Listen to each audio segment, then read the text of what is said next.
Hi, my name is Jack Willard. The title of our video, Shocking Deception at the ICE Protest in Downtown Los Angeles. Talking about June 8th, 2025, a Sunday. Now, first, let me say that on occasion I leave the confines of my traditional audience, traditional topics, to speak about something that's burning in my heart and soul, and this is one of those times. You always hope you'll find new people. We have about 10,300 subscribers right now as I speak to you. And there are people in my audience where we speak a lot about entertainment topics, especially a pastor known as Bob Joyce. Some of my traditional audience is interested in politics and what's going on in the world as well. Some are not. But I started watching around noon East Coast time, and I saw that the ICE agents were out there in the street. I believe they had already made some arrests, about a half dozen. And now they were primarily dealing with protesters, two types of protesters, people that live around there, heard about it because it was made public that they would be there. And of course, then you have your professional protesters, whatever organization they are representing. They go around the country. Many people feel they are paid protesters from progressive liberal forces, and they show up and they're the ones that are going to cause the most trouble. They're going to be there throughout. They're going to be there throughout. And this had been going on for a day or two. Now, when I tuned in, all I saw was ICE agents, and at this point, all they were doing was dealing with the gathering crowd of protesters. Bottles were being thrown at them, plastic bottles. You never know what's in a plastic bottle. If it's frozen, frozen water, it can do real damage. You never know what they put in a bottle. There were reports of people getting close to them and spitting in their direction. And for a long time, that's all I saw was this. I never saw a single LAPD cop or a black and white cruiser. Didn't see one. Eventually, the Los Angeles National Guard troops that President Trump had called in began to arrive, marching in to back up ICE. It is completely normal for any police agency to require and need backup from other agencies when they are becoming increasingly outnumbered. But it was made clear from the start, from the governor of California, Gavin Newsom, and the mayor of Los Angeles, Karen Bass, that they didn't want anything to do. They didn't want anything to do with helping ICE in any way, shape, or form. So finally, the National Guard was there, and the protesters were doing everything from damaging ICE vehicles, damaging other cars, and it would just continue to escalate and escalate. Eventually, they would be setting cars on fire, graffiti all over downtown businesses. And still, as I saw this happening, I didn't see any LAPD cops. We were watching CNN on the computer and watching Fox on the big screen TV. And I saw that Karen Bass was on there saying this was all President Trump's fault. Really? Really? First of all, they put up the mugshots of those they had apprehended that day. There was only about a half a dozen. They all looked to be pretty tough dudes, fairly young dudes from other countries. There wasn't one grandma who's been here since 1972 in the bunch. I don't believe there was anyone who looked to be an American in there. These were, as has been talked about before, the worst of the worst, potentially. And they all had records. ICE was aware what crimes they had committed, and in most cases been convicted of, and they were in Los Angeles to get them. So this went on, and of course, watching Fox, you get the conservative view, but I don't really think this is a conservative versus Democrat issue. Now, when you get to the progressives, it's a whole different ball game. They're not really a political party. They're a movement, a very violent movement often. BLM, for example, burned and destroyed businesses, police stations, caused a major chains like CVS to move out of the neighborhood and never come back. And they were in support of all that. Senior citizens were at restaurants being terrorized by BLM. At the end of the day, BLM kind of evaporated, and the founders, a couple of them, bought some luxury houses with the donations. People don't talk about that much, but that's what happened. Now, here we have a governor, Gavin Newsom, who took an oath to protect his people, including the people that live right down there in downtown Los Angeles, that are now seeing their cars be destroyed or marked with graffiti. There was starting to be reports that a building, and this could have expanded since I last checked, that there was a building or two that was catching fire. And eventually the fire department would come in. They wanted, not right away, they, of course, want to be sure that they're not going to be attacked, that there's going to be enough people to protect them. But anyway, Governor Newsom took an oath to protect the people. That's his job. Not to do it, you align yourself with what quickly became, even by LA standards, an illegal protest. They were doing everything from blocking 4 lanes of a highway to, of course, violence. Violence. So he violated his oath, just like the mayor, former Washington politician Karen Bass. She took an oath to protect the people. And when you say you're not going to support a federal agency that is there to round up criminals, you are then, in my opinion, I think we could bring this to a court, you have become an accomplice. You have become an accomplice.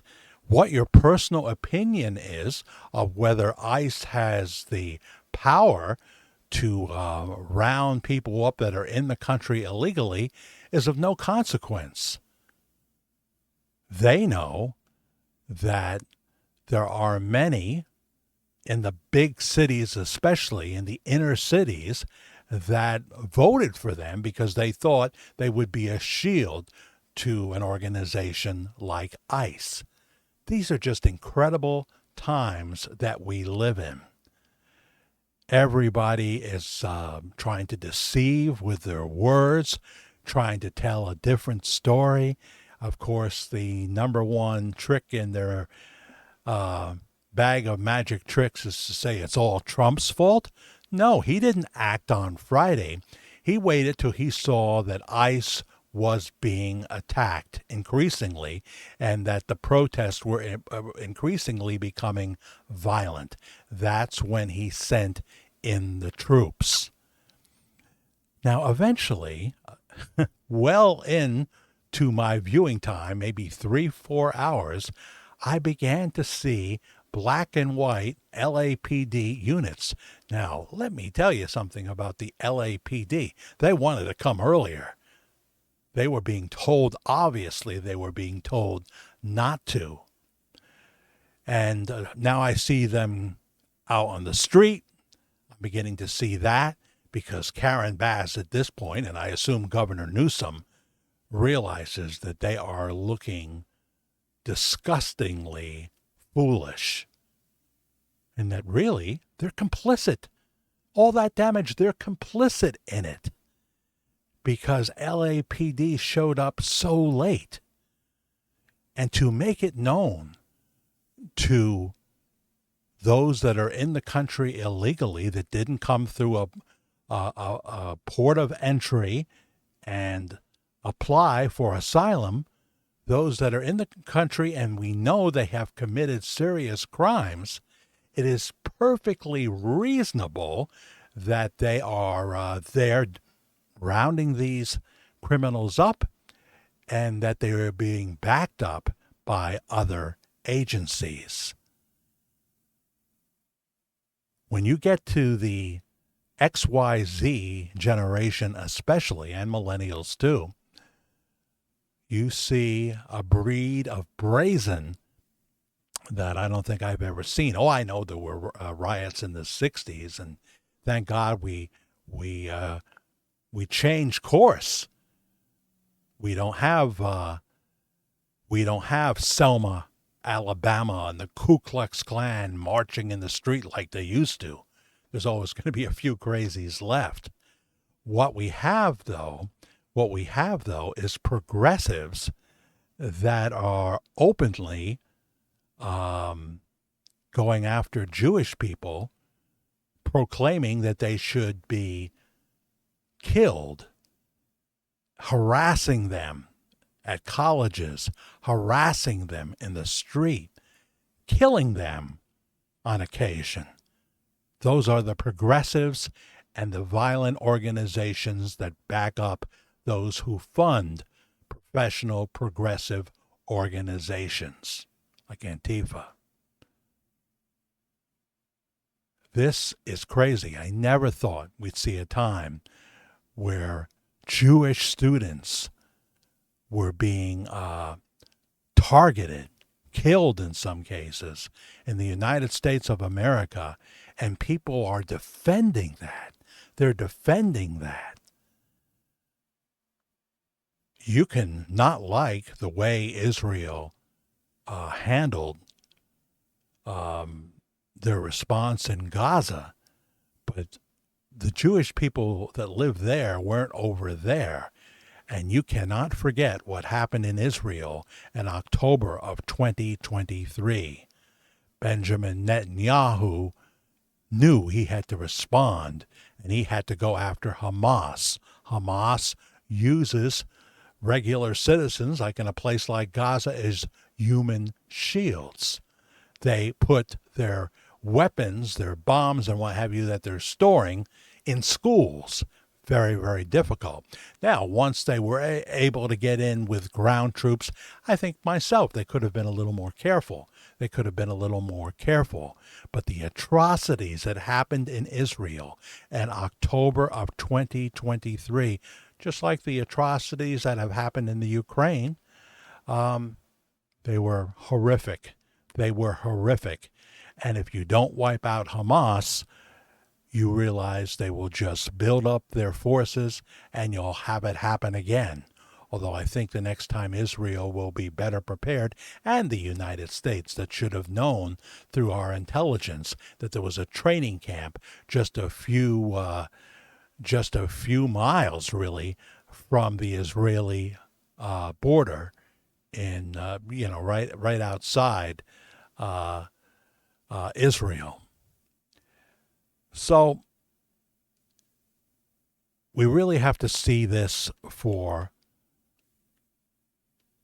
what it is. It doesn't matter what your opinion is when it comes to immigrants if they are here illegally and when they have committed crimes. It is within the rights of the federal government, and in this case President Trump, to put an end to it. Why would you become mayor or governor of a state and not want to protect your people? Some of those people went on to hold regular jobs here and what have you, but they have no business being here.